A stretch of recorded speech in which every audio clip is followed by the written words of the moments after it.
Okay, we are live streaming. I'm going to call the meeting to order. At this time, I'd like to remind council and municipal staff that this meeting is being live streamed to the public. All council meetings are also recorded. Recordings will be available to the public on the township's YouTube account. Physical attendance of the public at this meeting is restricted due to the COVID-19 pandemic. This meeting is held electronically under Bylaw 2020-70 to amend Procedural Bylaw 2018-117 pursuant to Section 238 of the Municipal Act 2001 as amended. This morning we will again forego the national anthem due to our technical limitations, and instead we will move to the adoption of the agenda. It will be as amended. We have under municipal reports, 9.5 is tender 2020-12, construction of Skeed Road, Lakewoods Drive. And I would note to the public that the in-camera session is going to begin at 2 p.m. However, we may go into camera earlier and take our break until 2 p.m. So with that, council, the recommendation is that the regular council meeting agenda for Tuesday, January 19th, 2021 be approved as amended. Could I get a mover, please? Moved by Councillor Bromwich, seconded by Councillor Wilmer. All those in favor? And that's carried. Is there any disclosure of pecuniary interest this morning? None. None here. Okay, I see none. Sue, if you wouldn't mind, should Councillor Proplinski be able to join us, just confirm with him on the side that he has no pecuniary interest, or hopefully he will declare it, because we will be past that point in the agenda. So noted. Okay, thank you. So good morning, everyone. On January 8th, the Eastern Ontario Wardens Caucus acclaimed Warden Debbie Robinson from the County of Renfrew as their 2021 chair. The role of the chair is to provide leadership to this group of 13 upper and single-tier municipalities in Eastern Ontario, to serve as a primary contact for the caucus and ensure that their key priorities move forward. On behalf of Council, I'd like to congratulate Warden Robinson for being chosen for this critically important role and thank her for her continued service to our communities. On January 14th, Premier Ford and retired General Rick Hillier, the chair of the COVID-19 Vaccine Distribution Task Force, held a second conference call with municipal heads of council to provide an update on progress made with COVID-19 vaccine distribution under Phase 1. Phase 1 priority populations continue to be vaccinated in the highest risk areas. Vaccine supply is the key factor determining the timelines for the vaccination of these priority populations across the province. Should the anticipated supply be received, then the vaccination of all Phase 1 priority populations is scheduled to begin sometime in mid-February. The province of Ontario declared a second provincial emergency on January 16th. The Ministry of Municipal Affairs and Housing has informed municipalities that under the declaration, the province is providing authority to the Ontario Provincial Police and bylaw enforcement officers to issue tickets to individuals who do not comply with the stay-at-home order, or those not wearing a mask or face covering indoors at essential services. Retail operators and companies who do not ensure people are wearing face coverings inside their premises can also be ticketed or temporarily closed to disperse people who are not following the order. Our grocery stores, pharmacy, and other local essential services need us to wear a mask and stay 6 feet apart. Please don't put them in the difficult position of having to confront someone who refuses or get ticketed. These provincial orders and following the guidelines from public health are the best way we have to get COVID-19 out of our community and keep it out. Thank you. This morning we don't have any delegations, so we'll move to the confirmation of the minutes. First, we have the public meeting minutes of January 7th, 2021. The recommendation is that the public meeting minutes for January 7th, 2021 be approved as presented. Could I get a mover, please?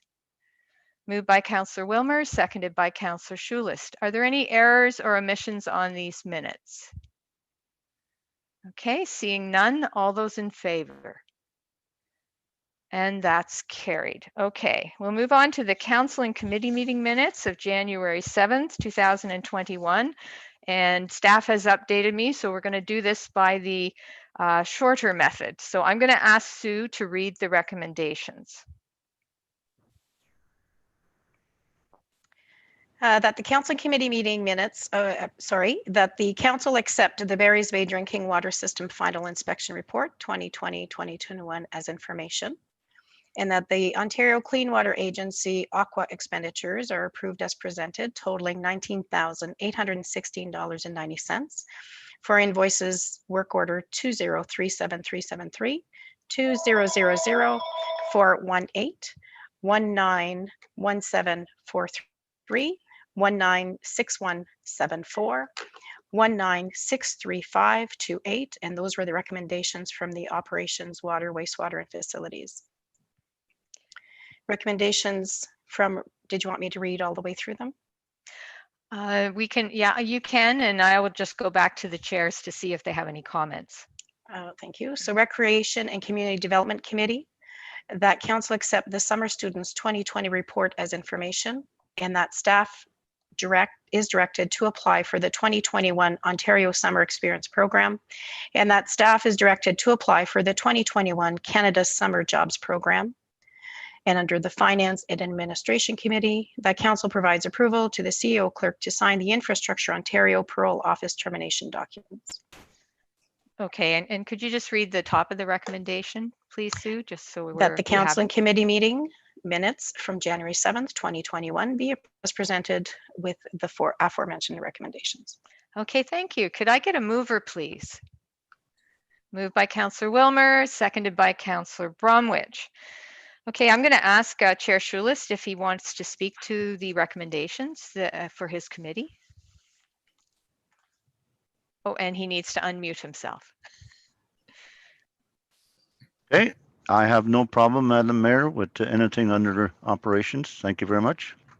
Okay, thank you. And then I'll just ask Chair Wilmer if he would like to speak to the recommendation. No, I have nothing to say. I think it's very straightforward. Okay, thank you. And as Chair of Finance and Admin, I also don't have anything further to add. Are there any of these recommendations that Council wishes to discuss? Okay, I'm not seeing any. Are there any errors or omissions on the minutes themselves? Okay, again, I don't see any. Therefore, I will call the vote. All those in favor? And that's carried. Okay, any business arising from the minutes? Oh. At this point, I guess there isn't any, so we'll move into municipal reports. 9.1, Ontario declares second provincial emergency to address COVID-19 crisis and saves lives. This report is from Sue. Sue, did you want to speak to the report?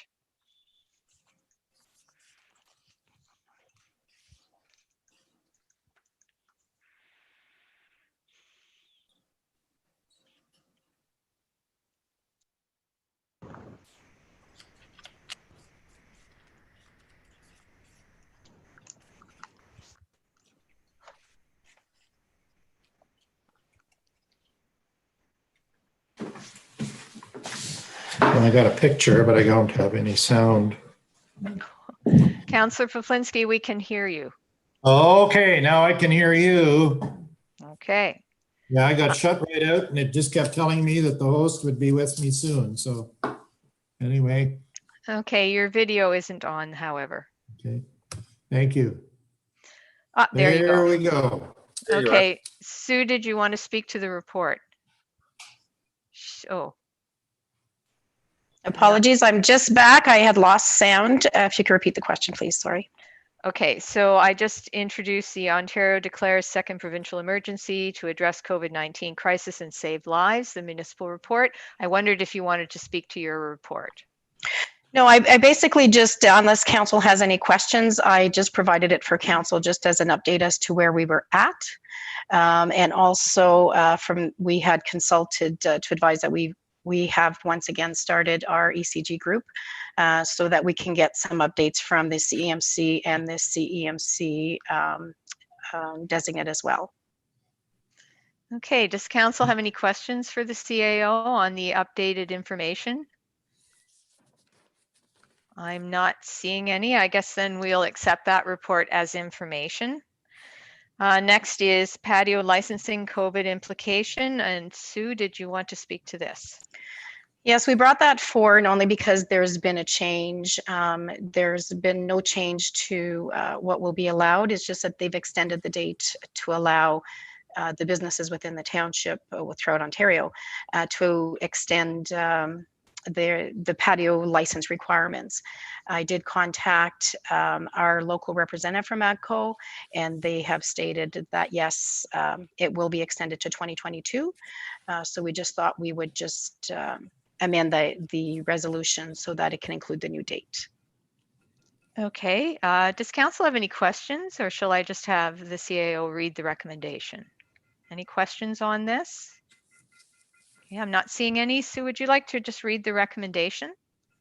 Yes, whereas the government has amended Regulation 719 under the Liquor License Act LLA to provide flexibility for liquor sales licenses, example, licensed bars and restaurants, to temporarily extend their physical premises beyond 14 days, provided they have municipal approval and meet certain requirements. And whereas the regulation states, once they are again permitted to welcome patrons on site and until January 1, 2022 at 3 a.m., liquor sales licensees who wish to temporarily extend the physical size of their existing licensed patio or to temporarily add a new licensed patio within the approved period are authorized to do so if the following criteria are met. The physical extension of the premises is adjacent to the premises to which the license to sell liquor applies. The municipality in which the premises is situated has indicated it does not object to an extension. The licensee is able to demonstrate sufficient control over the physical extension of the premises. There is no condition on the liquor sales license prohibiting a patio, and the capacity of any new patio or extended patio space where the licensee has an existing licensed patio does not exceed 1.11 square meters per person. And therefore, Council for the Corporation of the Township of Madawaska Valley grants municipal approval to provide flexibility for liquor sales licensees to temporarily extend their physical premises, conditional that they meet the requirements as outlined by the Alcohol Gaming Commission of Ontario, consult with the Renfrew County District Health Unit, adhere to the Accessibility for Ontarians with Disabilities Act, AODA, and the Municipal Noise Bylaw. And further, that the licensed business must arrange for parking, as they may use their parking area for the patios to ensure parking overflow is not on a traveled area. And further, that the extended or new patio area, which meets criteria as set out, also does not restrict sidewalks or township roads. And further, that a copy of this resolution be forwarded to the Alcohol Gaming Commission of Ontario. Okay, thank you. Could I get a mover for the resolution? Moved by Councillor Bromwich, seconded by Councillor Schulist. Is there any discussion on the resolution? Seeing none, all those in favor? And that's carried. Our next item is ICE at Paul J. Yakabuski Community Center, and I'm wondering if Stephanie can join us and if she'd like to speak to the information and probably the latest information she has. I should unmute. I don't have much of a more update than what is actually on the report. We're still waiting at most of the community centers around us. Petawawa, I haven't heard from. Pembroke, Cobden, Eganville, Arnprior, Renfrew are all so far waiting. Eganville and Cobden have meetings in the next week to see if there's been any updates for them to remove their ice. And the staff at the arena wanted me to put forward the request to say we should consider it. And I don't know what council's opinion is of it. So that's why the purpose of the report. Minor hockey, unfortunately, doesn't have a good picture as to what they're doing. They're at the mercy of Hockey Canada and their district. And the remaining users of the ice at this point are still waiting on us to decide what we are doing. Okay, thank you. Does council have any questions for Stephanie on this at this point, or any comments? Counselor Wilmer? Thank you. Yeah, just looking at the way things are going right now and the fact that cases are still going up and up. When I look at it realistically, I don't see any way that we're going to be out of the so-called lockdown on February 11th. And given that our ICE, I know some of the other arenas that haven't made a decision also can maintain their ICE much longer. I know in Arnprior, May even can go all year round. So, it's a bit of a different situation, but with ours only lasting till mid-March, my feeling right now is we probably should look at taking it out or closing it down. I also think with the state of our plant and that sort of thing, it'll give it a little more rest. So I don't see really, when I look at it, it's very unfortunate, but I don't see any way that we're going to resume our season this year, or just the way it looks to me. So my feeling would be to take the ice out as soon as possible. Thank you. Okay, thank you. Counselor Poplinski. Yes, Mayor Love, thank you. Yeah, I don't disagree with what Councillor Bromwich is saying. I'm just wondering, I think there's more of a discussion we also have, because we're talking, and I see on the agenda here also about laying people off. And I'm just wondering whether we should be having more of a discussion in closed session about perhaps that particular issue, and would it also involve the ICE? I just don't know how we can, move forward without having that discussion. And it's affecting people's lives as well, and staff and everything else, and everybody's wondering what's going on. So I think we need to have that discussion. I would suggest we certainly at the earliest opportunity to have that discussion in close to talk about personnel. Okay, thank you. Anyone else? Stephanie, normally when we do take our ice out, we do it in conjunction with Bonnechere Valley because there's a cost savings. Is that not true? There is. We're in contact right now with Simcoe and waiting for a response. The facility manager was inquiring as to whether or not we can hold our brine and still wait for Bonnechere Valley. So we could turn the plant off. However, the floor would continue to run to save the brine from freezing. So there's a bit of a unsure at the moment. We're waiting to hear back from Simcoe in that regard. Okay, and do we know if Bonnechere Valley Council is going to be making a decision shortly? I believe they have a meeting this week. Whether or not they're making that decision to pull out or wait, I'm not sure. Okay, so we do also know that we're expecting an announcement on whether or not schools are going back in to in-person learning, and so the challenge with this situation is every day the information changes, and I can see where it's very difficult for staff to make a determination of what to recommend to us. Possibly 2 or 3 days from now there'll be more information available that will make it easier to make a decision, but at the moment there isn't a lot of information readily available to us. I don't know how council feels about the possibility of waiting until we hear from Bonnechere Valley, which also gives it a couple of days. I apologize, my home phone just started to ring. That also gives it a couple of days in which to, there be more information for that decision to be based on. Certainly if schools aren't going back in, the odds are very good that we're not going to have people wanting to use our ice anytime soon. I don't know, thoughts from staff or council on that? Sue? If council wants to consider, I can schedule a closed session special council meeting for human resources early next week. And possibly we might have some further information as it pertains to the position of Bonnechere Valley on the ice removal. And we can discuss some of the staffing implication as well. Councillor Wilmer.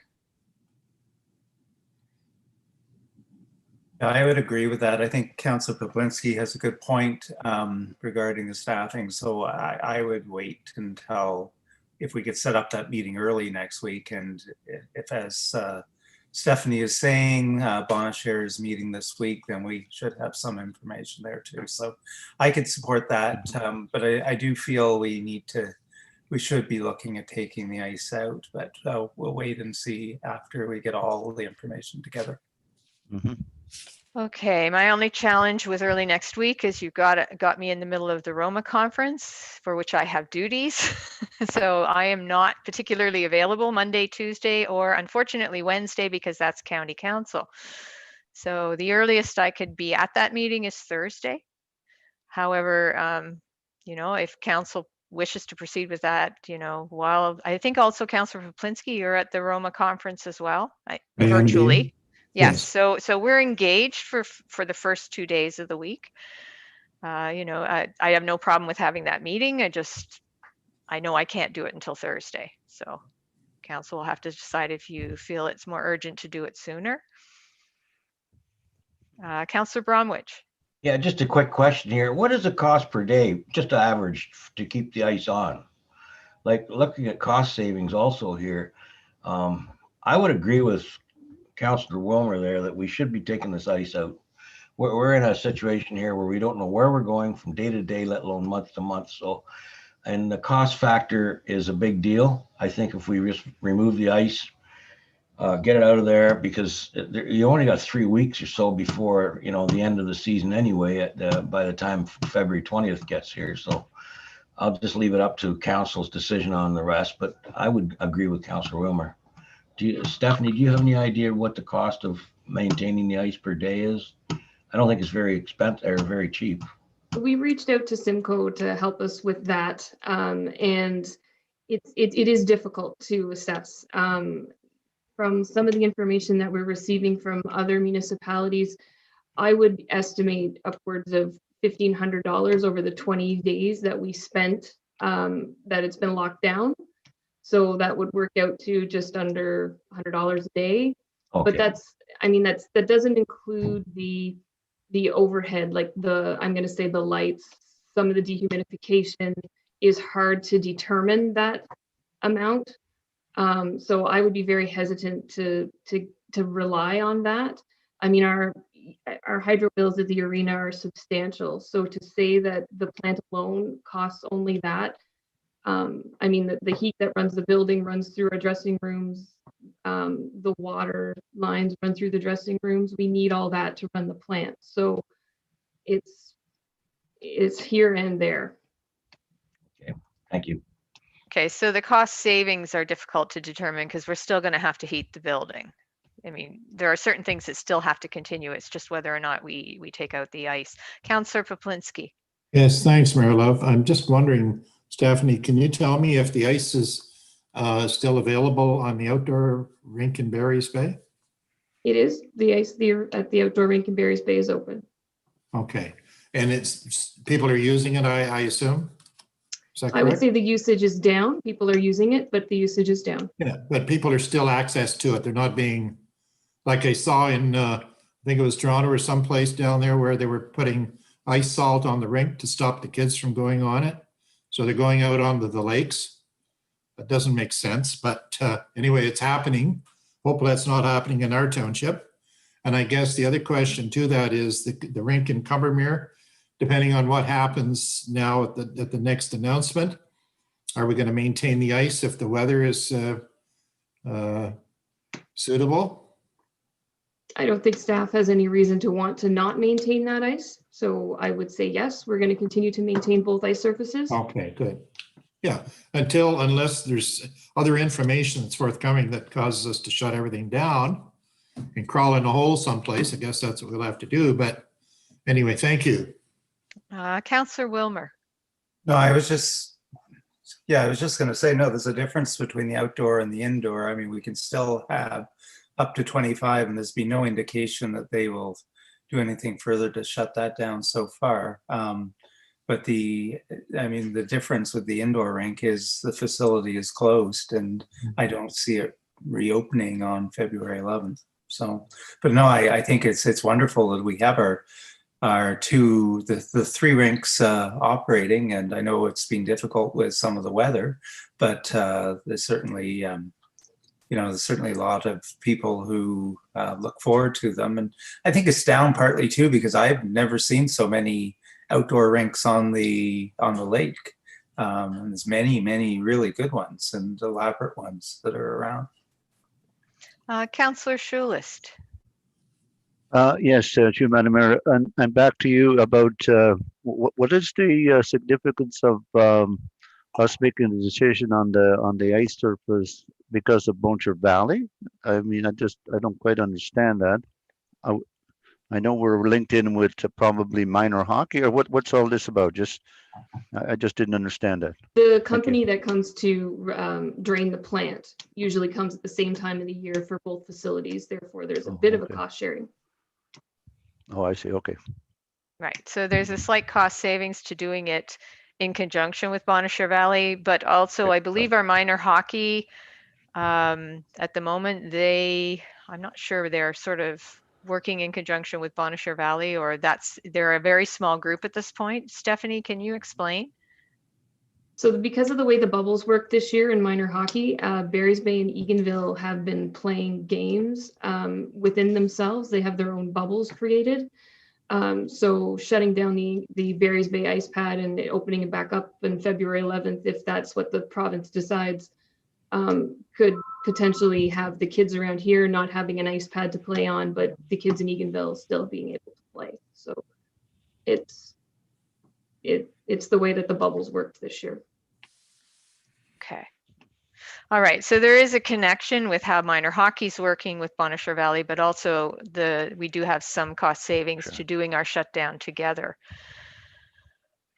What would we like to do?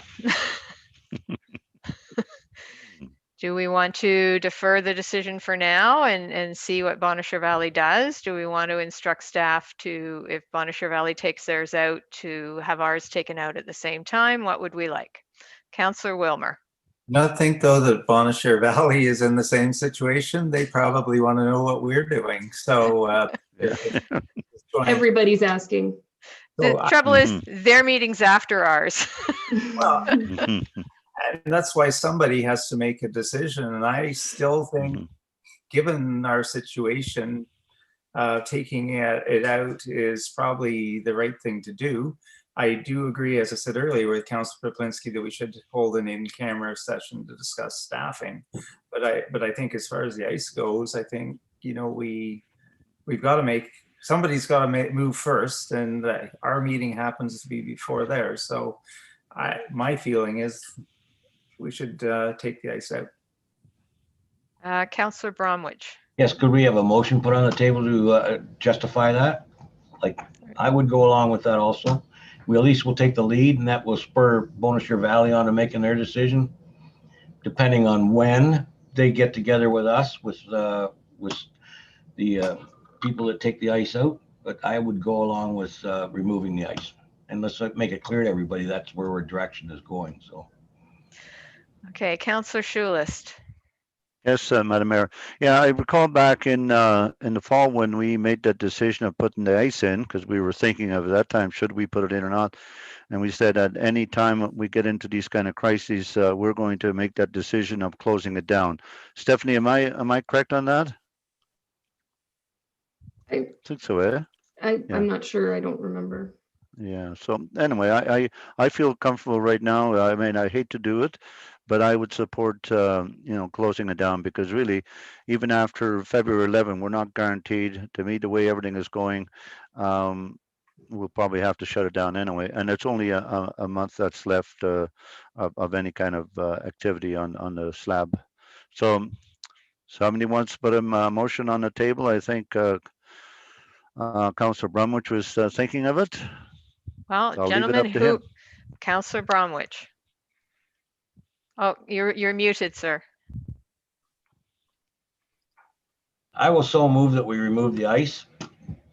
If you could come up with a resolution there, Sue, make it, kind of formal for me. So what I'm hearing is that council directs staff to remove the ice at the Paul J. Yakabuski Community Center effective the week of January 20th, 2021. Also move that. Okay, moved by Councillor Bromwich. Do I have a seconder? seconded by Councillor Wilmer. Is there any discussion on the recommendation? Do you want to add to, sorry, Stephanie, yes. just a quick, do you want to add the week of January 20th or upon availability of the, of Simcoe? Because it'll depend on when they can come to Yeah. do the official removal. Absolutely. We're not in an urgent need to take it out, so we don't want there to be any additional cost. Are the mover and seconder amicable to that friendly amendment? I think so. Councillor Wilmer?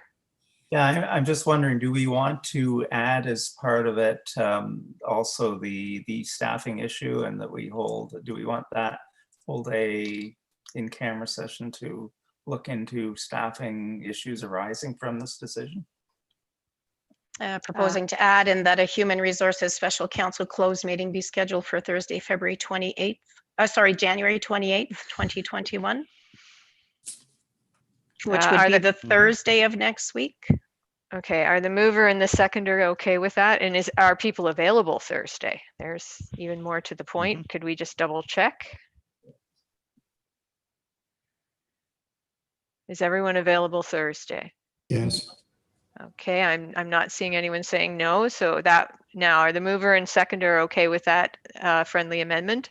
I would like to read the resolution in entirety, if that's okay, with the That two would be amendments that have great. been made. That council directs staff to remove the ice at the Paul J. Yakabuski Community Center effective the week of January 20, 2021, or upon availability of Simcoe, and that a human resources special council closed meeting be scheduled for Thursday, January 28th, 2021. Okay, so you've heard the recommendation. The mover is good with it? Yes. The thank you. seconder? Yes.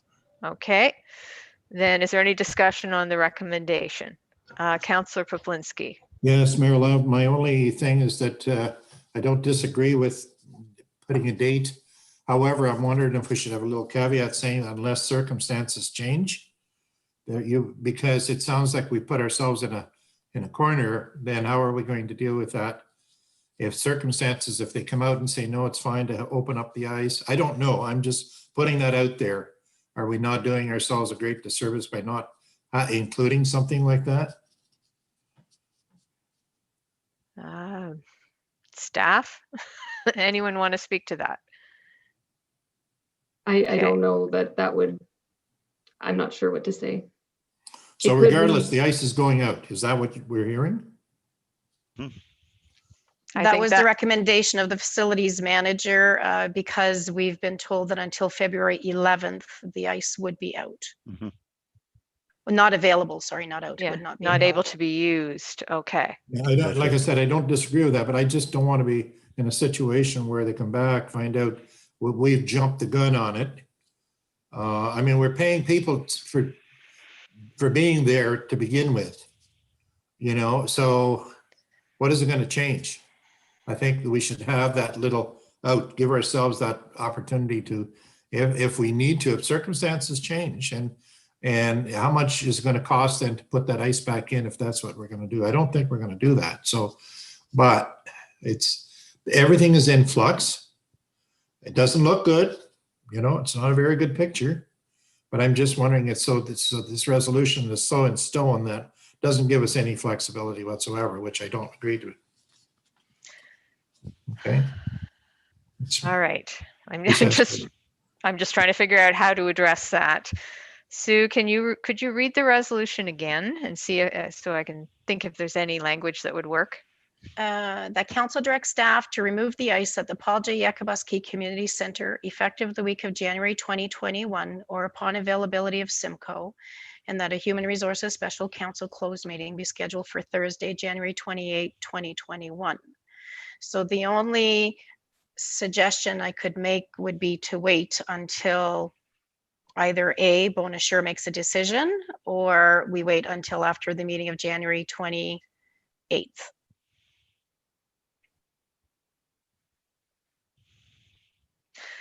That would certainly give staff some time to connect with Simcoe in order to determine what would be the earliest date that the ice could come out.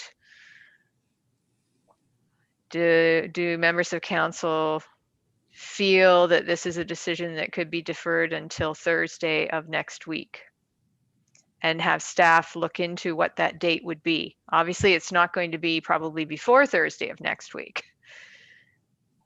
Thoughts? If I may, through the chair, I think that might then give the facilities manager direction to contact Simcoe to give a proposed date of when the ice would be taken out. If you put it to, let's say, following the meeting of January 28th.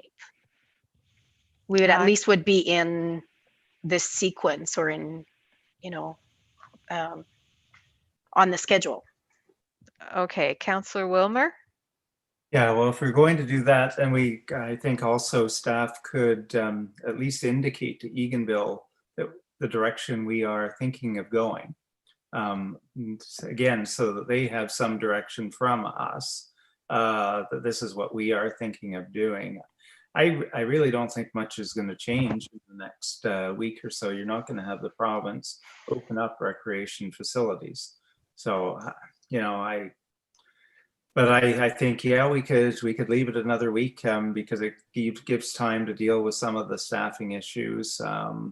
But again, my thoughts are we have to take this out. There's no, it's not going back in once we take it out either. It's we'll only have a month left by the time, even if by some miracle the lockdown ended or was relaxed further in February. But as I said, I don't think that will happen. So I'd have to ask the mover and the seconder, are you willing to defer this decision until after the special council meeting next Thursday? And No. have staff find out from Simcoe what the date would be, the earliest date that the ice could come out? No. Okay, so the mover is not prepared to do that. So I guess then, is there any further discussion on the recommendation? Okay, seeing none, I'm going to call the vote then. All those in favor? No. And that's carried. Okay. So, Sue, could you please schedule the special council meeting in camera to discuss HR staffing issues for Yes, we us? will do that. And if staff could please find out the date that Simcoe can come to take the ice out so that we're aware of that then.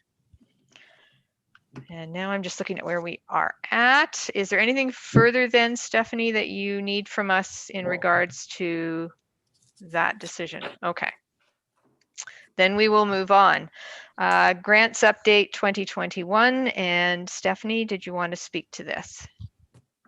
Sure. I wanted to send council an update. So we do need a council resolution to apply for the RED grant. So that was part of this report. And the other part is just for the Enabling Accessibility Fund application. So unfortunately, we were not successful in that application. So staff will be looking into other opportunities for funding for play structures. Now, the Rural Economic Development Grant, we had a meeting with our OMAFRA representative, and she went through some of the guidelines and some of the requirements for the RED grant. She gave us some information relating to our application and what some of her suggestions would be. She did go over some of our strategic plan information, as well as some of the other communication strategy, which was from, I believe, 2014 that we had here at the township. And she told us to focus on the strategic plan and specifically the section that we have from NDB Insights relating to progressive and growing economy. So those are the numbers. I think it was P1 to 11, if I'm not mistaken, or sorry, 1 to 12. And number 1 on that list was to enter into a BRNE, Business Retention and Expansion Program. This grant does generally look favorably on those types of applications. So I'm bringing it to council so that you're aware of that as a possibility. The other thing that was attached to this report is the guidelines for the funding that we can request. So if council had time to take a look and see if there was something else that we should consider using this grant for, I wanted council's opinion. So if there's anything that you would like to see, the only thing with the BRNE is it's not just simple, we get it done. It needs follow through in the end and support from the council and the municipality going forward. So I just wanted to know what council's feelings were, and the CAO clerk and I are ready to move forward with an application, just looking for your opinion. Okay. Councillor Poplinsky.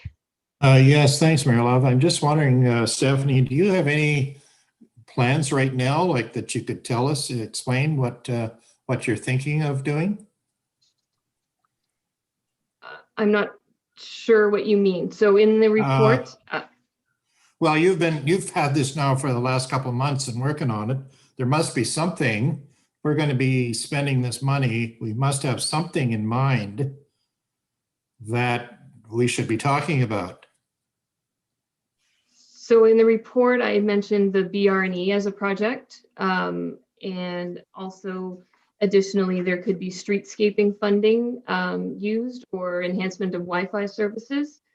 So I just was looking for council's direction as to the BRNE project itself is not a cheap project. Maybe the CAO clerk can give you more information on that.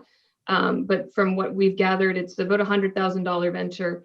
And with that, the RED grant will pay for half.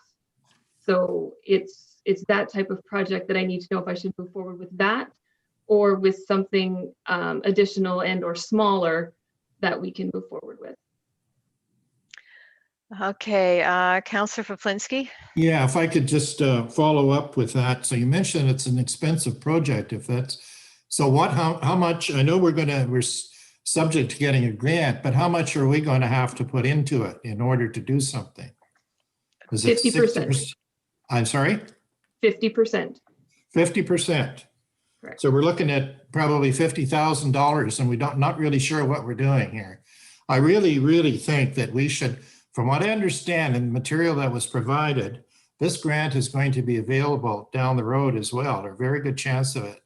I'm wondering if we could, just put this on the back burner for the moment. If we don't have any concrete plans, just we're going to spend this money because we're going to get 50%. I think that's very bad. I think we need to have a lot more discussion, identify some of the areas that this money could be well spent. And I'll be the first one on board to add money to it. But, just to throw it out because we're going to get 50%, I don't think is a good business. So I would suggest that we just put this on the back burner. When you look at all the other issues going on today and trying to find money for, this is the last place I want to look, especially when we don't have any concrete plan. So thank you, but I think I've seen enough. Okay, thank you, Councillor Bromwich. Thank you, through you, Chair. We do have, now Stephanie's looking for answers here. She's asking council to supply her with some ideas as to where we might go with this. One person has ideas, 5 people should have more ideas. We have a renovation going on at our municipal offices, don't we? For enhanced. Not eligible. Just, excuse me. Yes, please. We have I'm just throwing this out there. We do have a plan to renovate our offices here, which is possibly Wi-Fi upgrades, new windows. Would this grant actually be applicable to possibly part of that? Municipal office renovations to upgrade the offices? Because we've been planning this for a long time. It's a fairly expensive proposition. And if there's availability of money or grant money to help us with it, we're willing to put money into our renovation fund. Maybe the grant could offset a little bit of the cost, but just an idea out there, Steph.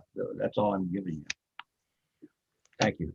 Okay, I think one of the concerns is that even if we were looking at rehabilitation of cultural heritage or tourism attractions, so even if we were looking at some rehabilitation work for the railway station, which would classify certainly as cultural heritage or tourism attractions, when you read further in on this, it basically indicates what's not eligible is major capital costs, including exterior of buildings, for example, roofs, walls, or siding. Because I was hopeful at least that that might come into play, and we have saved some funds towards the work that needs to be done on the siding, but however, that's actually identified as ineligible. So we're kind of stuck on that one. We're looking for something a little less tangible. Councillor Wilmer. Yeah, thank you. The one thing that sort of stood out to me maybe as a possibility, because I do agree that we don't need to start going after a new project that we really don't have. But if we could find something that is useful and something we need to upgrade or we've talked about. And the one area that I sort of was looking at is the access to improved Wi-Fi. And I know Stephanie mentions it in the report. I don't know whether there's any way that we could, I know we have issues at the Township Hall when we're on Zoom meetings, and I don't know whether something like that could be covered if we sort of made it a larger project to look at all our facilities and improve the Wi-Fi coverage, whether there's any opportunity there. But that certainly would be something that I would be interested in considering if it was eligible. Okay, and that would probably fall into the first category, which has 50% funding, rather than the second category, which is infrastructure, and that only has 30% funding. Correct, Councillor Wilmer? Yeah, and the only reason I'm suggesting this is, unlike doing the study, that's something we don't really have in our plans right now. I know it's identified in the strategic plan, but I know we have talked about Wi-Fi and needing to upgrade. So I don't think it's just picking something and spending money for the sake of spending money. If it's something that we feel is necessary, I think it may be able to be funded through this project. Okay, thank you. One of the suggestions I wanted to put on the table was the development of an app for our municipality. Because we have discussed in the past that possibility of moving towards having an application for cell phones where people would be able to find out what's going on in our community. They would potentially, it would be a much bigger project, but potentially it could link also to businesses and business information in our community. So, but I don't know what's involved in that. I know the cost will be significant. I would just identify that we have had discussion about needing to head in that direction as we move forward, because people aren't as likely to be wanting to stop at a visitor information center so much as these days, as they want to be able to have that information at their fingertips on their cell phone.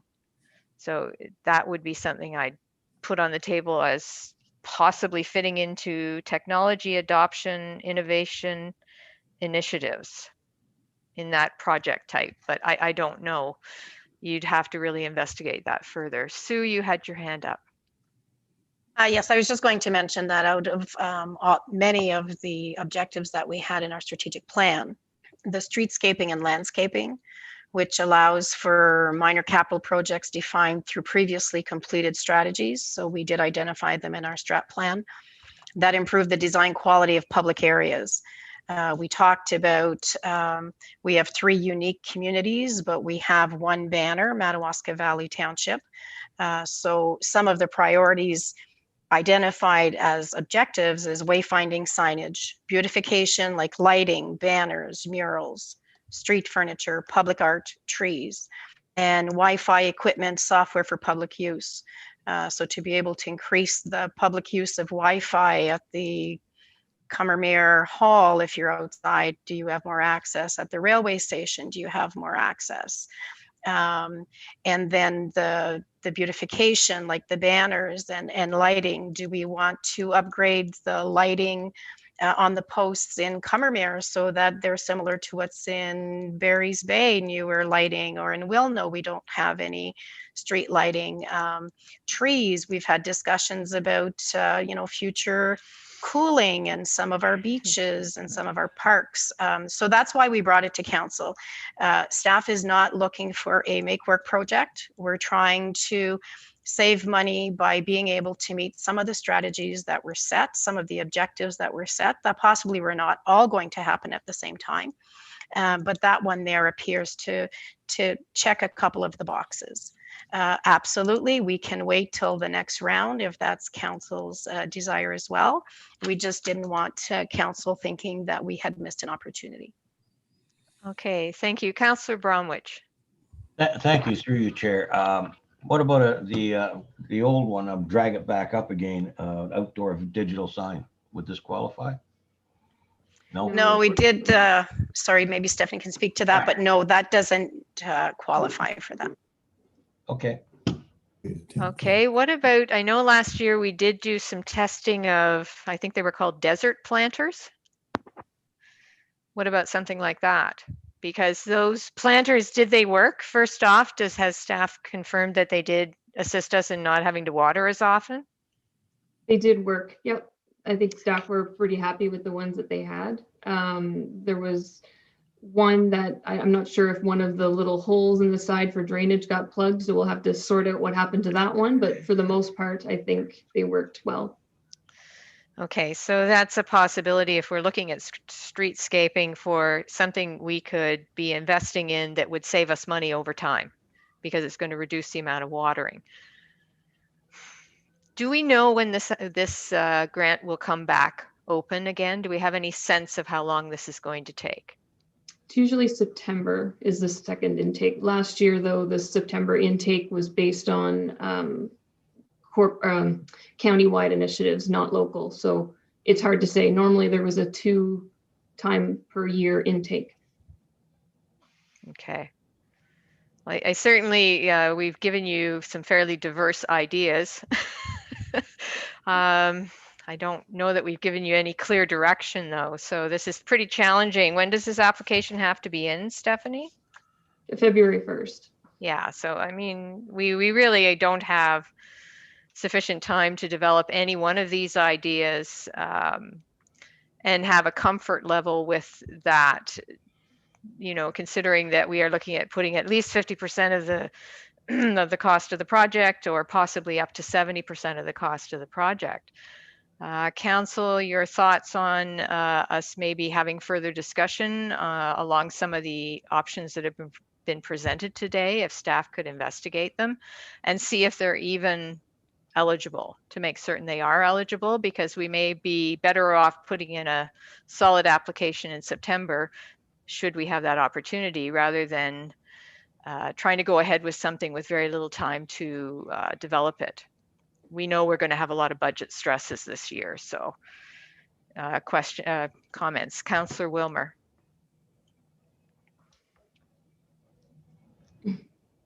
Given that we have budget discussions still coming up and we don't have a proposal in front of us that is absolutely necessary or detailed and brought out. One of the things, because we're going to have to pay 50% or I think the other one was 70%. Yes. I would like to have, before we even apply, I'd like to have an idea what the project is and what it's going to cost so we can budget the amount that we need to put into it if we do get the grant. Right now we're throwing around ideas that are all good, but we don't know whether they qualify. Many of them would save us money in the long run, but again, not knowing whether they're eligible or how much we'll have to put into it. I think we probably should put this off until the next go around, and hopefully it's still a program that's open at that time, and hopefully we have a detailed idea at that time on where we want to go. Okay, so I guess one thing we do need to do then is have further discussion and hone in on at least 1 or 2 possible projects for the next time round. So staff have an opportunity to develop those projects. I think that's important. Otherwise, we're asking for miracles based on some ideas we've sketchily thrown around in a meeting.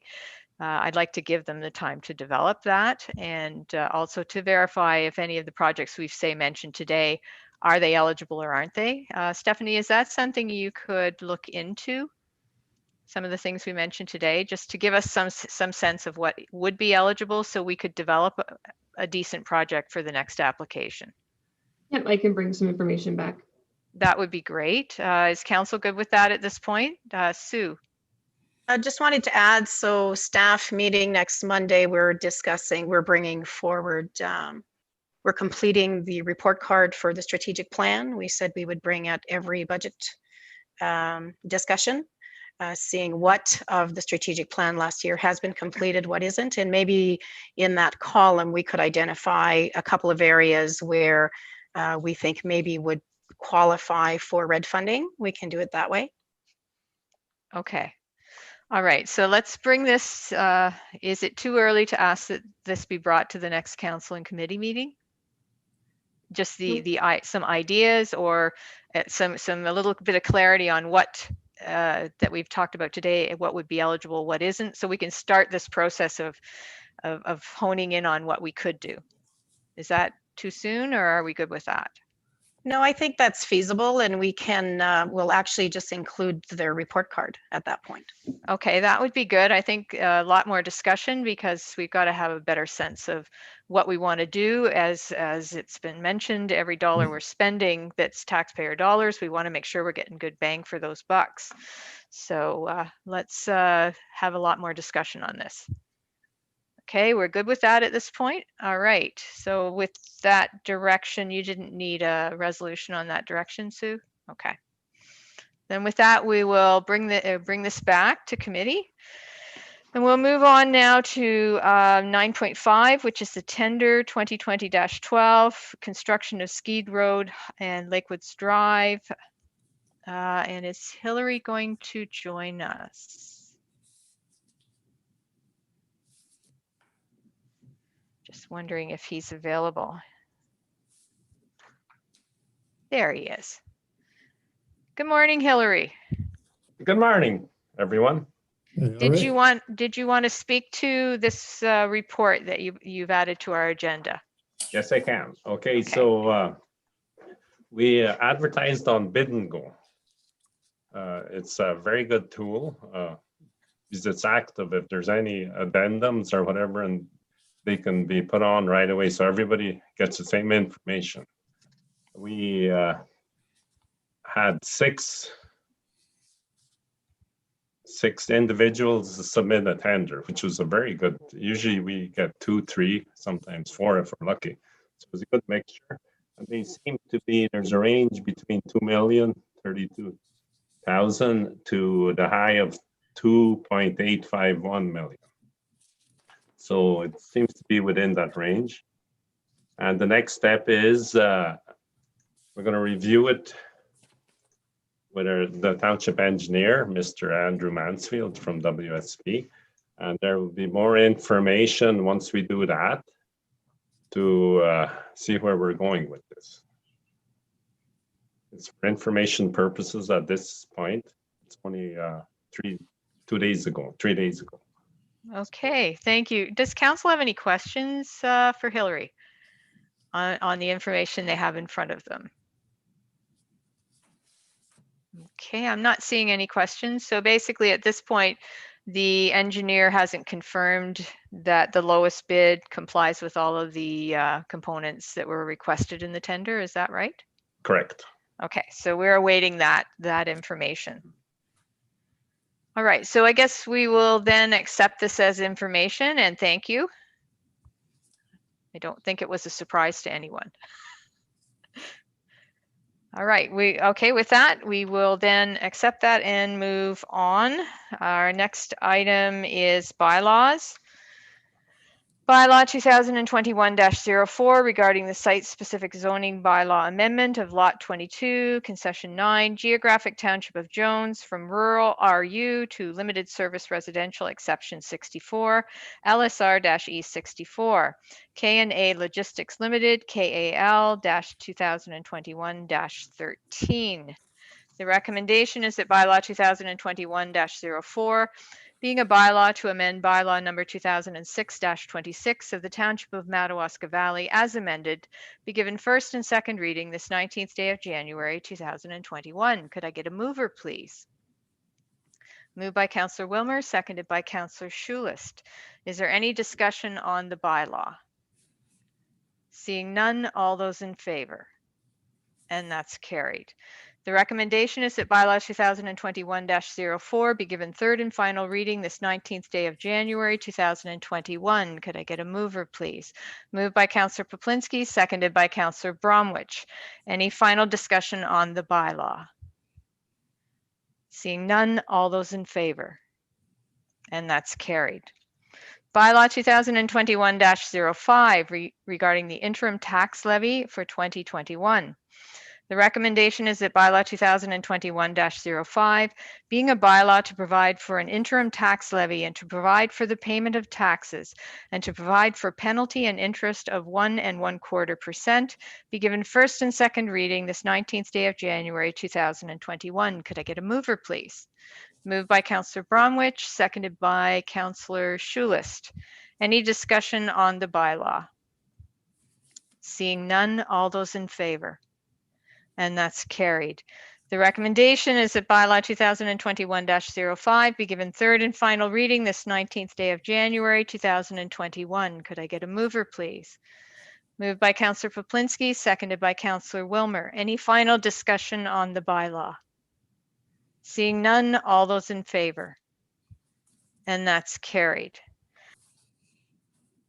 Excuse me. Next is bylaw 2021-06 regarding established road maintenance standards and road classifications for highways. The recommendation is that bylaw 2021-06, being a bylaw to establish road maintenance standards and road classifications for highways within the jurisdiction of the Township of Madawaska Valley and delegation to the operations manager with respect to temporary road closures, be given first and second reading this 19th day of January 2021. Could I get a mover, please? Moved by Councillor Bromwich, seconded by Councillor Schulist. Any discussion on the bylaw? Seeing none, all those in favor? And that's carried. The recommendation is that bylaw 2021-06 be given third and final reading this 19th day of January 2021. Could I get a mover, please? Moved by Councillor Poplinski, seconded by Councillor Wilmer. Any final discussion on this bylaw? Seeing none, all those in favor? And that's carried. Bylaw 2021-07, authorizing the entering into and execution of a joint municipal physician recruitment and retention agreement with Dr. Daniel Michael Ostapowicz. Excuse me. The recommendation is that bylaw 2021-07, being a bylaw to authorize the execution of an agreement between the Corporation of the Township of Madawaska Valley and their partnering municipalities of North Algoma Wilberforce Township, the Township of Brudenell, Lyndoch and Raglan, the Township of Killaloe, Haggerty and Richards, and the Township of South Algonquin, and Dr. Daniel Michael Ostapowicz, physician, be given first and second reading this 19th day of January 2021. Could I get a mover, please? Moved by Councillor Wilmer, seconded by Councillor Bromwich. Is there any discussion on the bylaw? Okay, as council is aware, we were working on these agreements for some time at the Physician Recruitment Committee, and we're really pleased to be bringing these forward to all the municipalities for approval so that we can get the contracts signed with these doctors. Okay, if there's no further discussion, all those in favor? And that's carried. The recommendation is that bylaw 2021-07 be given third and final reading this 19th day of January 2021. Can I have a mover, please? Moved by Councillor Poplinski, seconded by Councillor Schulist. Any final discussion on the bylaw? Seeing none, all those in favor? And that's carried. Bylaw 2021-08 regarding authorizing the entering into and execution of a joint municipal physician recruitment and retention agreement with Dr. Teresa Ann Ostapowicz. The recommendation is that bylaw 2021-08 being a bylaw to authorize the execution of an agreement between the Corporation of the Township of Madawaska Valley and their partnering municipalities of North Algona Wilberforce Township, the Township of Brudenell, Lyndoch and Raglan, the Township of Killaloe, Haggerty and Richards, and the Township of South Algonquin, and Dr. Teresa Ann Ostapowicz, physician, be given first and second reading this 19th day of January 2021. Could I get a mover, please? Moved by Councillor Poplinski, seconded by Councillor Wilmer. Any discussion on this bylaw? Seeing none, all those in favor? And that's carried. The recommendation is that bylaw 2021-08 be given third and final reading this 19th day of January 2021. Could I get a mover? Moved by Councillor Schulis, seconded by Councillor Bromwich. Any final discussion on this bylaw? Seeing none, all those in favor? And that's carried. Just give me 1 second, gentlemen.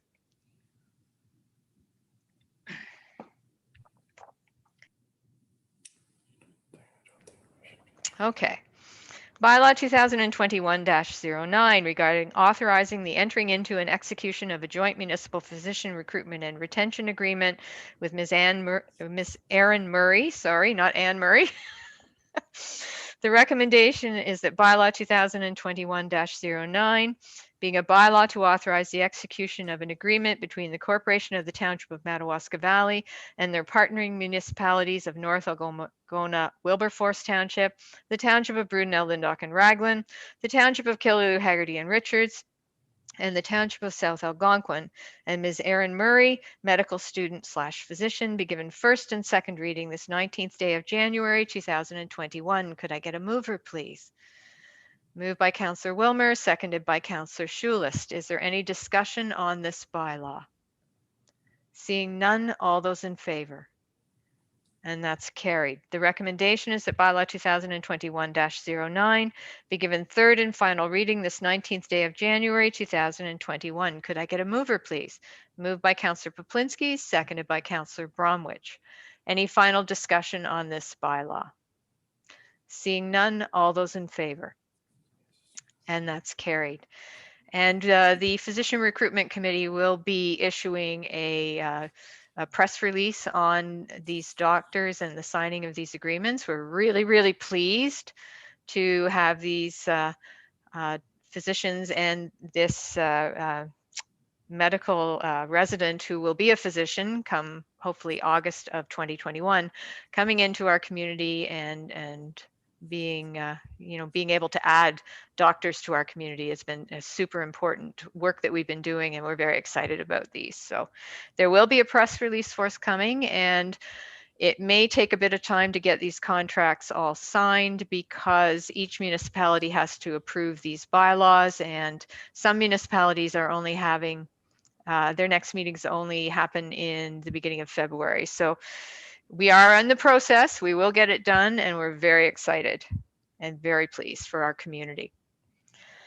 All right, public meeting and planning matters. Severance application B124-18. Owner Michael A. Kosnaski, applicant agent Robert B. Howe, Howe and Bradley Professional Corporation. Part of lots 13 and 14, concession 8 in the geographic township of Radcliffe, now in the township of Madawaska Valley in the county of Renfrew, 30 meters by 311.19 meters, 0 hectares, I assume that is, right of way. Location, Old Barry's Bay Road, Barry's Bay, Ontario. I don't know if Silas is needing to speak to this. I think council has the information. I guess I'll read the recommendation and get a mover and a seconder. The recommendation is that council approve severance application B124-18 for right-of-way purposes, Michael A. Kosnaski. Could I get a mover, please? Moved by Councillor Poplinski, seconded by Councillor Schulis. Silas, did you wish to speak to this? Sorry, I just want to make sure I'm covering all the bases here. Thank you, Madam Mayor. I think the application speaks for itself. The operations manager has reviewed. The site has no difficulties with the application and has recommended that the application be approved for right-of-way purposes. Any of the objections which may have been received need to be dealt with by the Land Division Committee at the county level when the hearing comes up. So I think at the municipal level, we feel that this application can be approved. Thank you. Okay, thank you.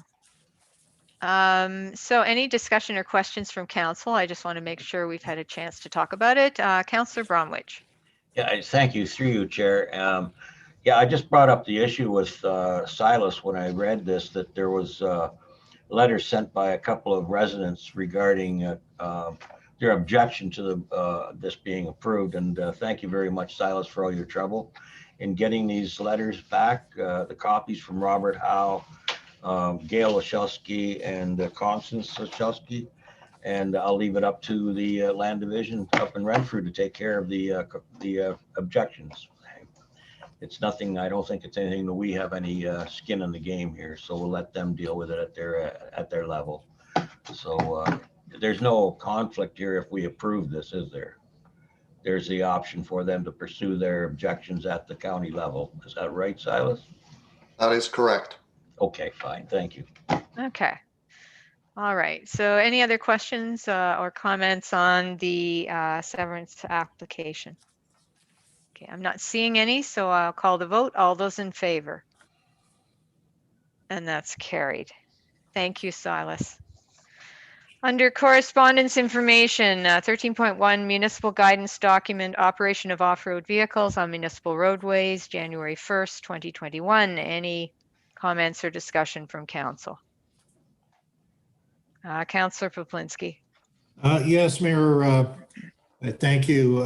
Some time ago, when this was first introduced to us as a something that was going to happen down the road, I know we had asked staff to check into it and see if there's going to be any implications for them in terms of the bylaw, because we're going to have vehicles driving all over our streets, and there are some exceptions in under the Highway Traffic Act where the main highways with a speed limit of 80 and above, I guess there's automatically a restriction. There's a few other things.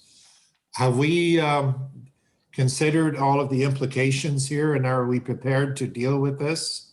Because we do want to encourage the business with the ATVs and so on. I think we need to do that.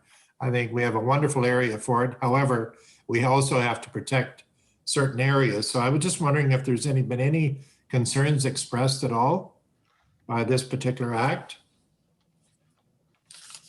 Sue? We did speak, I did speak to someone at the Killaloe OPP, and they weren't anticipating any issues. And the reason we had brought it forward in July was to receive, in case there was any input from the ATV club or any of those groups, and we have not received any negative feedback at all. Councillor Poplinski. Yeah, I think we're going to probably run into some situations. It's probably more dealing with our bylaw enforcement office, and I don't know whether we got a report back from him, but he's the one that's going to be dealing with the perhaps excessive noise and muffler issues and that sort of thing. So I'm just trying to proact here so that we're not going to run into a situation where we're not prepared for. So you're suggesting that nothing has come forth, and if that's the case, then it is the law. And however, we may find that we may have to, look at something down the road if problems present themselves. Absolutely. I think if anything comes up, we'd have to deal with them on a case-by-case basis to see if it's more policy driven or if it is just a case-by-case. Okay, thank you. Okay. So again, this is anything further from council on this? I believe we can just accept it as information at this point. 13.2 is the Ministry of Transportation dated January 4th, 2021 regarding off-road vehicles. Again, more information on this change that was made by the province. Anything further on this? Okay, at this point, again, we're accepting this as information. And 13.3, email from David Henstock dated January 15th, 2020 regarding applications under public notice, the Alcohol and Gaming Commission of Ontario. Any comments from council in regards to this? Okay. Certainly, again, this refers to cannabis retail licensing, which is the responsibility of the Alcohol and Gaming Commission of Ontario. Council has no jurisdiction in the granting of these licenses. The property in question has been zoned highway commercial for many years, so cannabis retail, like any other legal retail business, can be located in a highway commercial zone. This is not a matter of municipal planning. I guess we will accept this then as information. Okay. Next correspondence action item, 14.1, resolution from the municipality of Charlton and Dac dated January 7th, 2021 regarding insurance. Any comments or discussion on this? Sue, did you want to speak to the one item we identified in the resolution? I did want to speak to that, and actually I would ask that council table this resolution. I did leave a message for Dan Thibault, the author of the resolution, to elaborate on this statement, specifically where it states unethical practice of vendor, just to get some clarification for council as to what the reference was to and or the intent of that statement within the resolution. Yes, absolutely, because everything else within the resolution is easily supportable by council. It's upholding some very established points by the Association of Municipalities of Ontario. What we're just uncertain about is what was intended by to investigate the unethical practice of preferred vendors who are paid substantial amounts over industry standards despite COVID-19 delays. We don't know what that means. So we do want to just find out what was the intent behind that, including that in the resolution. Councillor Poplinski. Yes, Mayor Love, and I want to take you back to 13.3. I did have my hand up when you asked if there's any questions, but obviously you didn't see it, and that's fine. But what I was wondering, should we respond in a written form to Mr. Henstock just to reply to his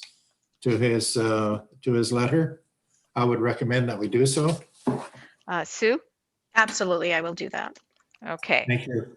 Thank you. Okay, so does council concur that we could just table this particular resolution until we get clarity on what was intended by that particular statement in the resolution? Because certainly we support anything that's going to help us with insurance costs. I just would like to know what was intended there. Are we good with that? And we'll bring it back once we know. Sue, can you find that out for us? Actually, I was just wanted to add that during the call, Mr. Thibault's number did come up on my home line, so I'll get that clarification after this meeting. Okay, so if you could get the clarification and bring this back to our next meeting, it could come to council and committee to the regular portion of that meeting. Okay, so with that then, do you need a motion to table it? Okay. All right. I don't have you sitting beside me to kick me, so got to work this way. All right. So we will table that until our next meeting. We don't have any new business or unfinished business. Oh, wait, Councillor Schulist. Yes, Madam Mayor, under new business, I'd like to bring this up for the future. And we got some good response from the public on the ice surface, which was very, very positive. And I know we're in a situation, I know from the past 40 years ago, there was a grant called Wintario, and of course the township had to get involved too, and also there was a community effort to raise money for it. Well, in the present, we're kind of in that same situation. We're looking for a grant. We don't have it, but we definitely have it. And the township is definitely going to, have to be involved in either tax money or, and again, we're hoping that the community gets involved. Now, I may have a solution here, and I know that I've brought this to the table at the start of this term, and I've done it even when I was mayor, and I never got any response to it, but I think now the timing could be perfect. We have a piece of property at the Bark Lake Dam that, and when I brought it up to the table, I said, you know, what are we doing with this land? Nobody has come to the table to say that there is a need for this land, what purpose, and so on. I know Sherwood Jones and Burns, matter of fact, my dad, Martin Schulist, was part of purchasing this land 40 years ago or something around there. And as I mentioned, you know, last week or a couple of weeks ago, that my dad didn't even know what was offside. I mean, I don't think he ever even held a puck or a hockey stick. But one thing I know about him, that he knew how to invest into the future for the municipality, and even building rinks or outdoor rinks or even indoor rinks, all that. What I would like to do here, and no decision at this moment here, but I want to bring, a matter of fact, I'll bring a motion at some point, because then there's going to be some action, and the motion would read something that to deem the land at Bark Lake Dam surplus, and that the money from the sale goes directly to the ice surface project. So what I would like to do is ask Councillor Wilmer if he could somehow get onto his recreation committee for discussion. And so then we can take it from there. But I think this is some solution. I don't know what the value of it is, but I'd like to have staff through Councillor Wilmer bring in a report to say, okay, how much acreage is there? You know, what value, whatever. I to me is bring this to our committee. I think it's on February 2nd. We can have a discussion, but I'm just going to let you know I'm going to put that kind of a motion on the table, because I think right now time has passed. Nobody's ever brought any need for this property. And this is probably what this property is meant to be. We need money to insert into this project of the ice surface. Maybe Councillor Wilmer, is that okay if I bring this up to your committee? Thank you very much, Madam Mayor. Okay, I'll ask Councillor Wilmer if he wants to respond. Yeah, I personally, I think it's a idea that we need to look at. I mean, we're really searching for funds for the arena project, and if this land is surplus to our needs, my understanding it's 400 acres plus. So I don't know what the value is, but certainly there's considerable value in the property. And if there was a method of selling the property and bringing those funds forward for the arena, I certainly would be all in favor of that. But, you know, certainly for discussion, we can bring it forward. Perhaps staff could prepare a report to give us some details on it. I'm not familiar with the property itself, but certainly be willing to put it on the agenda as part of the Recreation Committee's reports for the next meeting. Okay, I think it's a really good idea that we review what we do have in terms of municipal properties, absolutely, and have that discussion about what would be surplus. We may have other properties owned by the municipality that would also fall into that category that would, should they be put on the market, might actually produce reasonable amounts of revenue. I can think particularly of one of the lots in the subdivision that I live in that is dedicated as parkland at the moment, but obviously the municipality isn't going to have the funds to create a park on that lot. That lot might provide a significant amount of revenue should it be sold, if it can be sold. So I'd certainly like to take this idea that Councillor Schulist has brought to the table and just expand it just a little more and look at any properties we may have that could potentially be declared surplus, and whether there would be some value to putting them on the market, especially now when the market is hot. This would be a great time to be doing this. We would be getting, you know, the best dollar we're going to get for vacant land. So if it isn't going to end up being used for whatever purpose it was brought into the municipality for, I think this is an opportunity for us to recoup funds from it. Mhm. And then that would certainly help with some of the issues we're facing going forward. Sue, is that something that could be brought to committee? Yes, it's something could be brought to committee, but I think it's unrealistic to say for the February council and committee. I think it's a bigger discussion. I don't believe it should fall under recreation mandate. I think it's municipal wide. It's not recreation. Because what I'm hearing is that staff prepare a report listing all municipal lands. Attached to that, you'd have to have some type of valuation. Following that, you would have to RFP for some type of marketing of those pieces of land. So we can certainly, if you wanted a report for the council and committee meeting, I think it would just basically say what we need to do. So realistically, for me to say that I think we can have a staff report for February 2nd. I think it's unrealistic if we want to do the proper investigation that we need to do with that.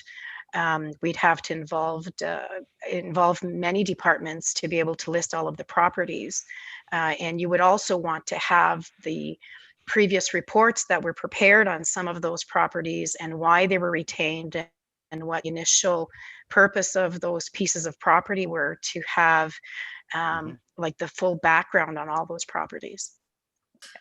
Yes, absolutely. I'm not suggesting that this could be done instantly, but I think certainly let's start with a list of the properties. So council could even, a list in some kind of a descriptor. If it's a thin slip of land that nobody's going to want, obviously we don't want it evaluated necessarily. But I think it would be good to bring a complete list to council so we can begin a process of evaluating whether or not we feel that the properties we're holding are of value to the future of the municipality. That's, a number one question we need to answer. Councillor Schulist, and then Yes, Councillor one more Poplinski. time, Madam Mayor, is yes, I agree with our CAO. One thing is that what I'm hearing here right at this moment is that there is being action, because I'm not going to let this go. This is the third time I'm bringing that property, but other properties, absolutely agree with it. What was the purpose of purchasing it? Is there any need for it now, and so on. But if we can tap into those properties, and if there is no need, we can capitalize and put it back into those projects like the ice surface. So thank you very much. Okay, thank you. Councillor Poplinski. Yes, thank you, Mayor Love, and I support the suggestion of dealing with that particular piece of property that Councillor Schulist has identified. And if we could have a copy of all the other property that we own. Now, I would agree with the CAO. It's not wise, I think, to spend money evaluating all of it. I think we should have a look at the list and the ones that perhaps, because of the nature of location and so on, and along with the additional information as to why this property was acquired, because maybe the need will still be there down the road. So I think each individual piece of property should be looked at and then have evaluations done on the ones that we're thinking of selling. So I think that would be the proper way to go, and I would certainly support that. And that's absolutely what I am suggesting, but we do need to start by having a list, because I don't think any member of council would be totally aware of every piece of property that the municipality is currently holding.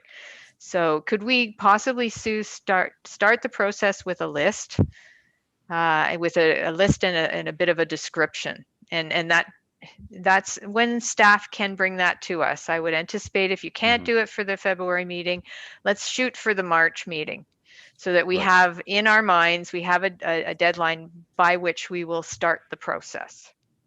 And then that way that begins the ball rolling. And once we've got the ball rolling, usually we do have follow through on these things and we get the job done. So would that be doable to start the process either February or March, whichever, depending upon how comprehensive the list is? Because at this point, we don't know how big a job this is.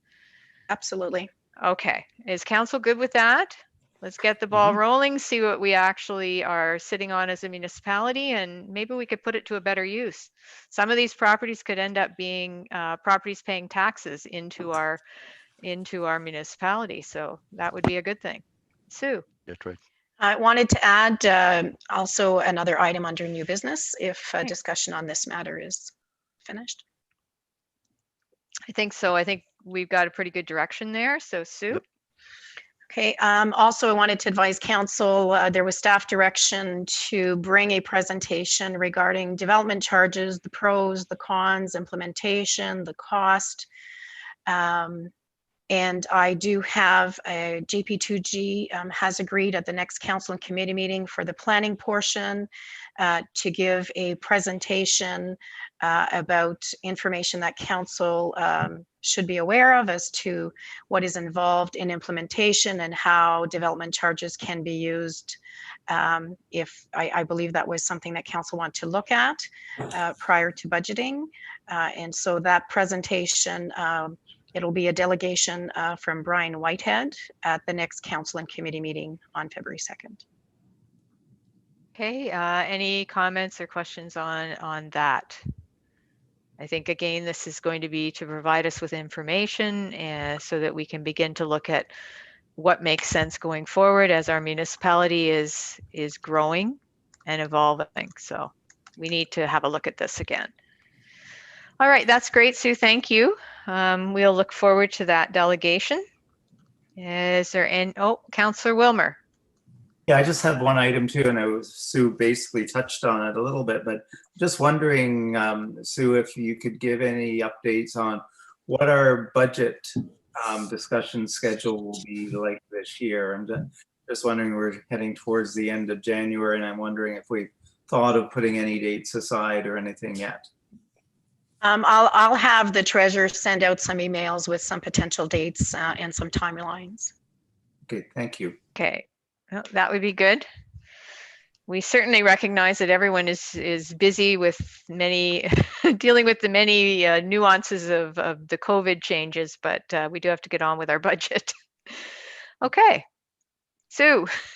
I do want to reassure council because there hasn't been a formal budget meeting.